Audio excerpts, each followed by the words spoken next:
I watched a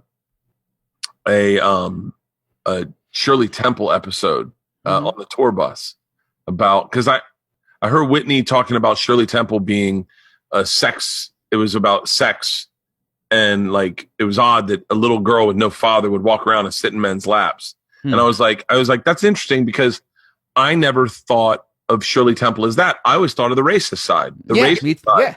Yeah, like that's from when I think of Shirley Temple, I think of black men had to be actors in the 30s and take these horrific roles and they had to do what minstrel roles, I guess, at the time. And I watched a movie called Little Rebel with Shirley Temple. Have you seen it? No. Let me pitch it to you, okay? Okay. All right. First off, it's Shirley Temple's like 6th birthday. So she gathers all her slaves, right? Ron, it gets so much fucking worse. It gets so much. Well, by the way, that's just the first scene of the fucking movie, is her making them dance and then refer to the other 6-year-olds. They're holding, like, it is so bad. But the crescendo, where it gets horrific, is they dress Shirley Temple in blackface, and she hides in a closet, and they dress her in blackface with an Aunt Jemima do-rag, and it's all about them fighting the North. Her dad's a Confederate soldier, and the North is horrible, and they portray the North as being horrific, and you're like, hold on. And these poor my heart broke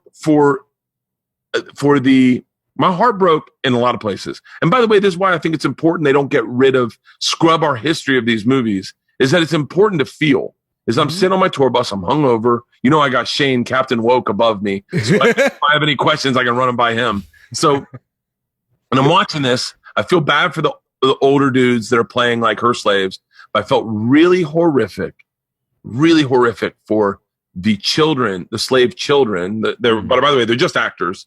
But then these are just young black people in the 30s who had to play slaves. By the way, their grandparents were definitely slaves, but they had to play slaves, and they had to play subservient slaves to Shirley Temple, and to watch that interaction on screen, but to know that off screen, it wasn't probably that much different for them. I just sat there and I was like, obviously I couldn't get through the movie, but like I had to scrub forward to like go like, just get me to the point so I can write a joke about it. And I couldn't even write a joke about it, because I was like, it's really gross. It's really gross to think, but I don't think things should be scrubbed. I think they should get rid of Confederate statues, only because the reason they were put up was bad. Yeah. You know, like, I don't think they should get rid of names of cities per se.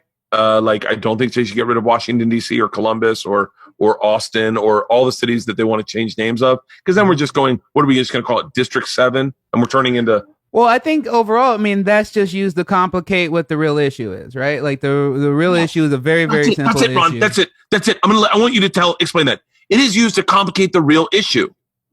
And it's done by the far right. Yeah.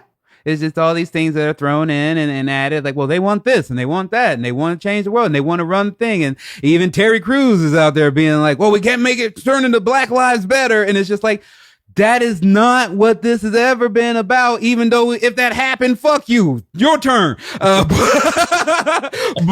the whole point of Black Lives Matter is very simple. Hey, please, if you're a civil servant, if your job is to protect your community, please don't kill us. That's it. And if that is too much, if you happen to accidentally kill us, please let there be some repercussions.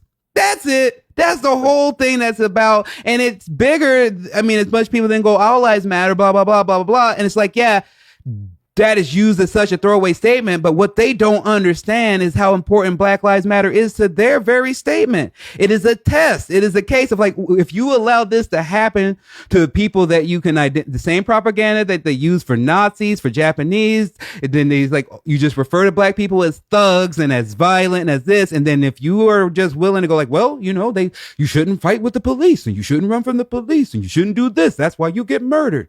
And then the next thing you know, there's vans in New York City picking up everybody. So that is fucking scary, by the way. Listen, I always keep my mouth away from politics, but all I see When like I don't talk Antifa, Proud Boys. I try to stay away from all of that, you know, just because, like I said, I haven't done any of the research. I can tell you, I think police brutality is horrific. When I watch those videos, it hurts my heart. I can tell you that when Trayvon Martin died, I didn't see two black people talking about a black kid. I saw two parents grieving a child. That's all I saw. And when I see these vans picking up kids, and I'm not talking politics, all I see is a bunch of grown men throwing a child in a van. I think of that being my little girl being, but I don't, like I said, I'm not talking politics. If I see Isla Grace, my youngest, spray painting a fucking camera and going, fuck this. This is my little political statement, taking a broom and hitting a camera. And then I see her walking down the street with her friends in a van and a bunch of dudes throwing in her van. That's all I see. I'm not talking politics. I'm just telling you what I see. And so I agree with you. I think that things get fucking really clustered up and people take these things that we shouldn't disagree on. Yeah. Like, people try to politicize what are basic human rights, and that's a problem. The idea that someone doesn't deserve to die should not be a thing that you have an argument on. There's not a Democratic or a Republican side to not killing people if you're a civil servant. That should just be a human thing. And then we are unfortunately live in a time where they politicize everything, and it's just the fact that this is not the America that I wanted or I was born into, or that we celebrate anyone where they can just pick up people and throw them in a van. Like, no matter what you disagreement, there's a course of action that we've been taught to take and how to act and how to behave. And we're no longer doing that. So I don't consider it political. I consider it humanistic. I consider it a thing where we need to save the American way, and because the people who are wrapped themselves up in it but are lying, and they're not here to support us, whether you're white, black, whatever. They're here to get rich and steal our money, and that's it.